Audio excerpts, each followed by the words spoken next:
docks is one of the busiest dockyards on all the island of Sodor. It's where ships and engines and cranes alike are busy day and night, every day of the year.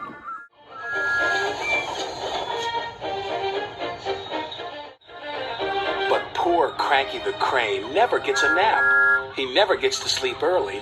He works all the time. And his only company are the gulls that settle on his arm.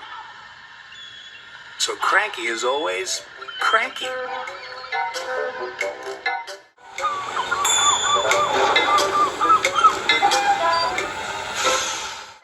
"Ahoy there, Cranky!" cried Salty. "Where have you been?" snapped Cranky.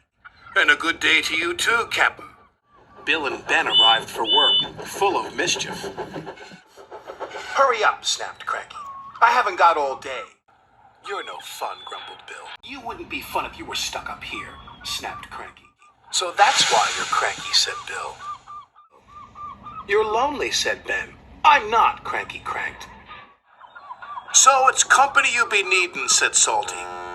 "Reminds me of a lonely old Grand Banks lighthouse keeper." Not another one of your stories," cried Cranky. "Oh, please, Salty," they chimed. "We haven't heard it." "'Twas in the middle of a wee naughty storm," Salty began. "The likes of which you see once in a lifetime." This made Cranky very cranky. So cranky that he swung his arm around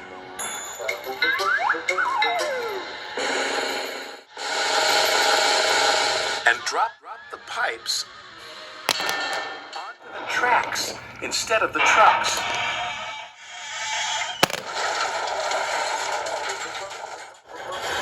"Whoops," said Cranky meekly. "You've blown the main now, matey," said Salty. The engines were trapped. "You're gonna get into trouble," sang Bill and Ben.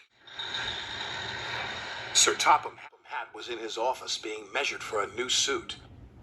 When he heard the news, he left immediately for the docks. Sir Topham Hatt knew that any delay at the docks could cause trouble. "You have made a terrible mess, Cranky," he said sternly. "I'm sorry, sir," Cranky whispered. "You engines will have to stay here tonight until Harvey clears up this mess in the morning." Cranky's heart sank as Salty uttered those fateful words. "It reminds me of a story. It was a bitter cold winter. The brave little ship was stuck until the ice melted the next spring. He barely made it round the Cape. After 100 scary days at sea without a scratch, he sailed into port and crashed his bow not 15 feet from my bumpers. Luckily, no one was hurt. Except my ears," wailed Cranky.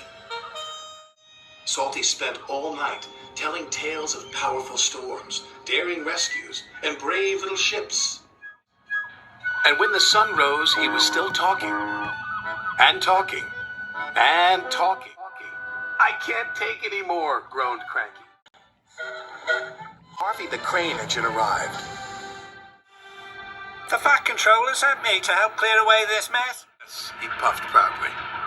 Cranky was so pleased that the engines would be going soon, he forgot to be cranky. "I'll never misbehave again," he promised, "as long as I don't have to listen to any more of Salty's stories." And after Harvey and the workmen had cleared the wreckage, Cranky worked hard all day. He carefully loaded the trucks, helped speed the engines on their way, and he said please and thank you. "This is new," puffed Thomas, but he had spoken too soon. Cranky couldn't help himself.